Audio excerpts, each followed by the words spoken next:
Ашхабад келген конокторду өзүнүн кооздугу менен гана эмес, сыйкырдуулугу менен да арбап алды. Айрыкча Азия оюндарынын ачылуу аземи көргөндөрдүн түбөлүк эсинде калат болуш керек.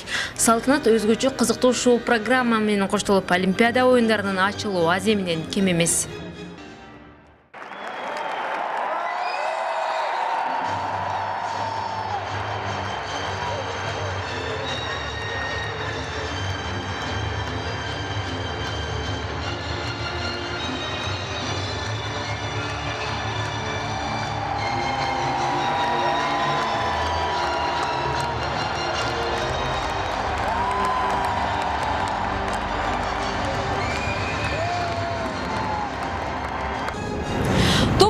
Жеті күн мурун ак мрамордон жасалып, Акалтекен аттын образы түшүрүлгөн дал ушул стадиондо Азияда оюндарынын оту жанды. Учурда спорттук мелдештердин кызыгына баткан чак.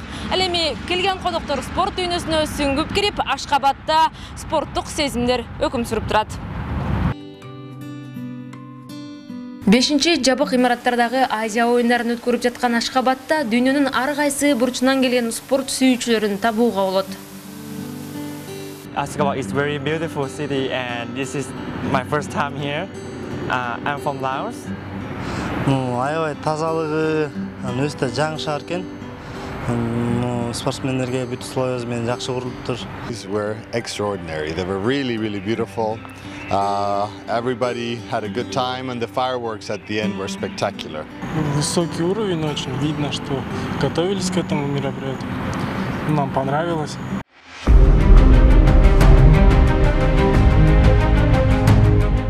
Бул оюндарда спорттун 21 түрүнөн байгелер коюлган. Спортчулар үчүн бардык шарттар каралып, таймаштар жогорку деңгээлде өтүп жатат. Кыргызстан бул Азияда да спорттун 17 түрүнөн байге талашууда.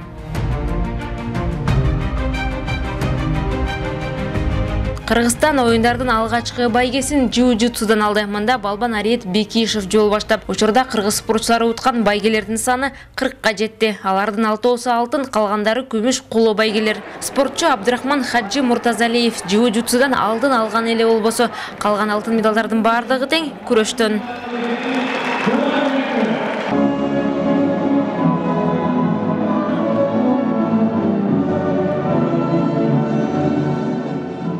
Я просто не поверил, когда я бежал, я не поверил, что это происходит со мной. И, может быть, минут 10 я не верил, что это происходит со мной, как будто я во сне был. Күрөш эң байыркы спорт түрү катары Азияданын программасына киргизилип, оюндардын өзөгүн түзөт. Мында кыргыздын алыш күрөшүнөн тартып, түркмөн, казак, Азербайжан, пахлавани жана белбоо күрөшү бар. Акыркысы тууралуу жада калса Авицинанын жазмаларында кездешет. Азия өлкөлөрүндө спорттун бул түрү кеңири жайылгандыктан, ар бир өлкө мыкты балбандарын алып келип, мелдештерде атаандаштык күч. Мындагы таймаштар олимпиадалык оюндардан да ашып түшөт.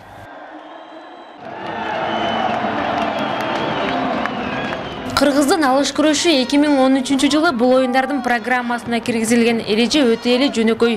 Спортчу атаандашын кыска убакыттын ичинде көтөрүп чаап, таза жеңишке жетиши керек. Мындай ыкмаларды албетте кыргыз балбандарында эч ким мыкты жасай албайт. Эсенбек 5 секундга жетпеген убакытта атаандашын көтөрүп чаап, көпчүлүктүн оозун ачты. Ал таймаштарда эң мыкты ыкмасы менен да өзгөчөлөндү.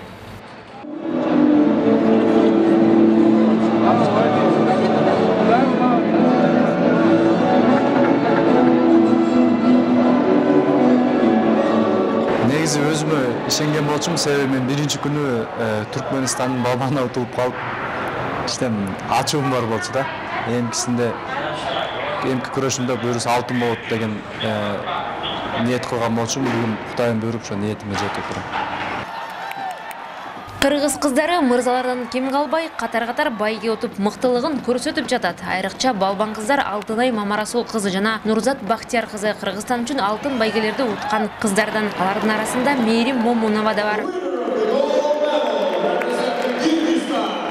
Медаль алганма, биздин Кыргызстан жери көтөрүлүп, гимнибиз ойногондо бир башкача сезим, өзүнчө рахат. Муну сөз менен даже айтып бере албайт окшойм. Балбан кыздардан сырткары оюндардын жогорку даражадагы байгесине Гүлшанай Саттарова менен Арина Клишукова да жетти. Жөөгүлүктөр жеңил атлетиканын эки түрүнөн мелдешке чыгып, Арина эки коло алса, Гүлшанай көптөн күткөн байгесине жетти. Медалды күмүш болгонуна карабай, Гүлшанай ийгилигине сүйүнүп турган чак. Анткени ал төрөттөн кийин спорттук карьерасын жандантып, мынтип жылайланбай эле өзүн көрсөтө алды. Өзім сүйінгөнім ичиме батыра албай атам. Ушунчалык сүйүнүп атам, биринчи орунда тренериме ушунчалык ыраазымын. Буюрса алтын деле болот, бирок ушуга деле ыраазымын. Ушуга жетиш үчүн канча аракет кылдым. Бильярдта өнөр көрсөткөн кыргызстандык чеберлер арасында жылдызы жаңы гана жаңып келе жаткан Изат Раатбеков кийинки баскычка чыга алды. Дүйнө чемпиондору Каныбек Сагынбаев менен Дастан Лепшаков мелдештен четтеди. Баскетболдон болсо кыргыз курамасы мыкты жыйынтык көрсөтүп жатат. 4 оюнда 3 рет жеңишке жетти. Биринчи оюнда гана Монголия курамасына жеңилген эле болбосо, Өзбекстан, Непал, Таиланд командаларын утуп чейрек финалга чыккан. Байгеге жакын турат, бир гана жеңиш керек.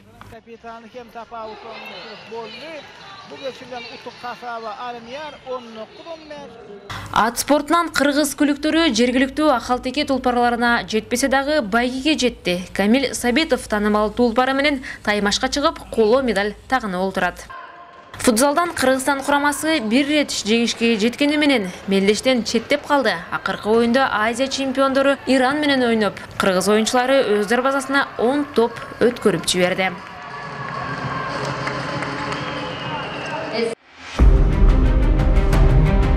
Оюндардын 9-чу күнүндө кыргыз спортчулары кикбоксинг, самбо, күрөш түрлөрүнөн байге талашат. Алардын арасында медалга талапкерлердин бири Айсулуу Тыныбекова бар. Ал айымдар күрөшүнөн таймашка түшөт. Кикбоксингден Авазбек Аманбеков, самбодон болсо Жаныбек Аматов фаворит саналууда. Кыргызстан мелдештин калган күнүндө дагы 4 алтын байге алууну көздөп жатат. Оюндардын эң көп алтынын алган Түркменистан курамасына жетпесе дагы Кыргызстан медалдар парадында алдыңкы ондукта турат.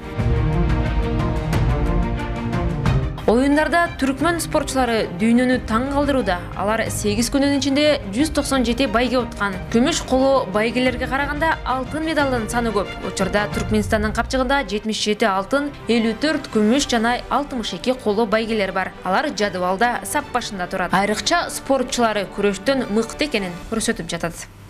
Жоон билек түркмөн балбандары жана Ашкабад күндүзү аккардай тазалыгы, түндөсү өзгөчө сыйкырдуулугу менен келгендердин эсинде калса, тарых барактарында ал. Жабык имараттардагы Азия оюндарын өткөргөн Борбор Азиядагы алгачкы кала бойдон калмакчы. Гүлжан Турдубаева, Гулиза Авазова, Асхат Касымбеков, ЛТР, Түркменстан, Ашкабад шаары.